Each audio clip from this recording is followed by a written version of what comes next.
আসসালামু আলাইকুম। আমি এই মুহূর্তে যে জায়গায় দাঁড়িয়ে আছি, এটি আপনাদের আজ থেকে প্রায় বছর খানেক আগে আপনাদেরকে একটা ভিডিও আমি শেয়ার করেছিলাম, প্রায় 2 বছর আগে। এই জায়গায় কিছু ভূমি খেকুরা এই আদিবাসীদের জায়গা দখল করার জন্য বিভিন্ন পায়তারা করছিল। তো এই বিষয় নিয়ে অনেক আগ থেকে মামলা মোকদ্দমা বিভিন্ন বিষয়গুলো চলে আসছে।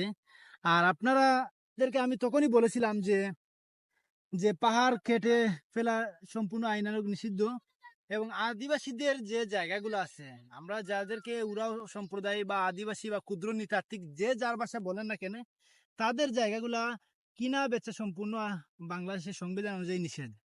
কিন্তু বেসিক্যালি দেখা যাচ্ছে যে ভূমি কেকুরা এমন অবস্থা হয়েছে যে তাদের মধ্যে কোনো মানবতা বলতে নেই। এটা হচ্ছে হচ্ছে কি শ্মশান।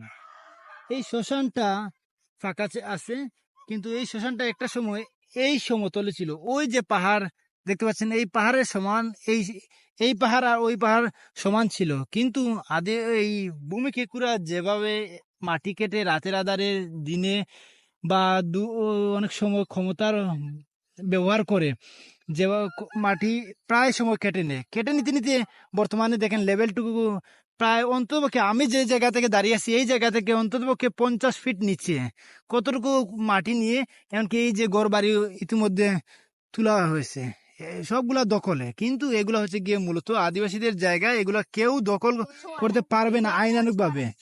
এখন আমি আসল কথা আসি, ওই যে দেখতে পাচ্ছেন বাঁশের টিনগুলা, এই টিনগুলা এই জায়গায় গড় বানানো হয়েছিল গত 2 দিন আগে। কিন্তু গড়টা বানাইছে এমন এক জায়গায় যেটা হচ্ছে শ্মশান। শ্মশানের মধ্যে গড় বানানো যায় না, তাও বানানো হয়েছে বর্তমানে বিভিন্ন এলাকার ক্ষমতাসীন ব্যক্তিত্বরা, যাদের বিরুদ্ধে মামলা মোকদ্দমা চলছে বিভিন্ন অনেক আগে থেকে।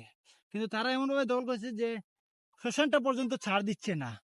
কিন্তু এই দেখেন, অথচ এমন পরিস্থিতি হয়েছে বর্তমানে আমরা ফিলিস্তিনের মতো হয়ে গেছে এই ভূমি আদিবাসীরা বা এই এলাকার মানুষরা।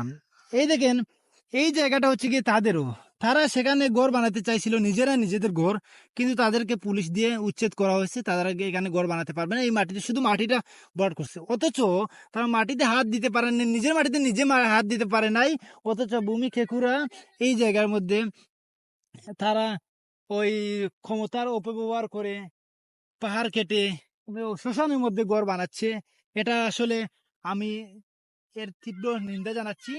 আমি এই মুহূর্তে জানার চেষ্টা করবো যে বিষয়টা কি হয়েছে। দীপা, বিষয়টা কি হয়েছে একটু বলো।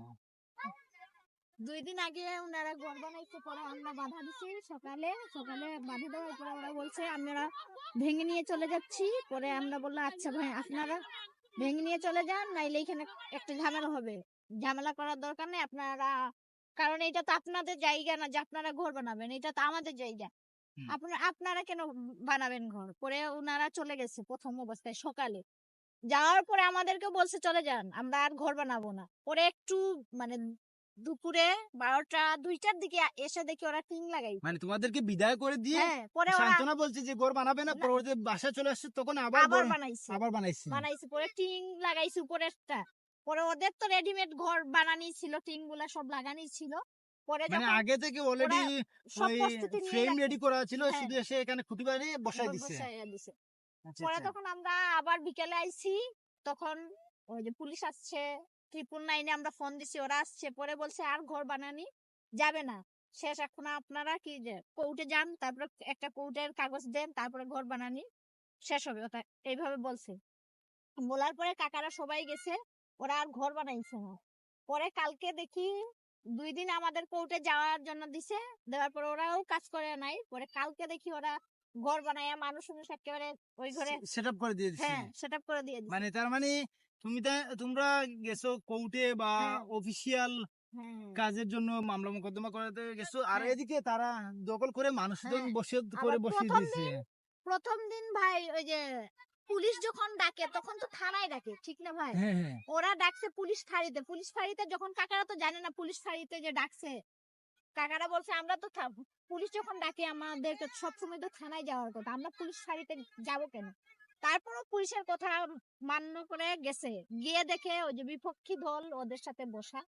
ওরা কিছু মনে হয় যে আমাদের ধারণা যে ওরা মনে হয় ওদেরকে টাকা দিছে, সেই কারণে মানে নানান একটা ফয়দা আছে না, এই কাগজ চাই এই কাগজ চাই, এটা তো হবে না, এটা জাল দলিল, আচ্ছা, এটা কি বুঝতে পারছি, হবে মানে এইভাবে। ভুক্তভোগীদের হুম, অভিযোগ হচ্ছে গিয়ে প্রশাসন, এই অঞ্চলের প্রশাসন যে বা যারা আছেন হুম, তারা টাকা খেয়ে এই ভূমিক্ষেকুদের পক্ষ নিয়ে এই শ্মশানের মধ্যে অবৈধভাবে বসতি বসতি স্থাপন করার জন্য সহযোগিতা করছে, কিন্তু যারা ওই অসহায় যারা ভূমিহীন তাদের পক্ষে কথা বলছে না।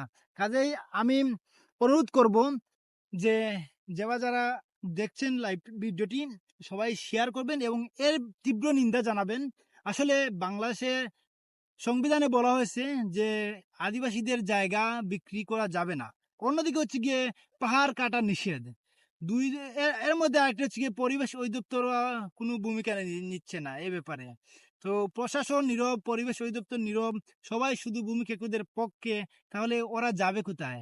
কাজেই আমার একটাই আবেদন থাকবে, এই আমাদের উরাও আদিবাসীদের পক্ষে আপনারা সবাই আসুন, নয়তো আবার সেই ওরা বলবে মুল্লুক চলো বাংলাদেশ থেকে। ধন্যবাদ সবাইকে, আল্লাহ হাফিজ।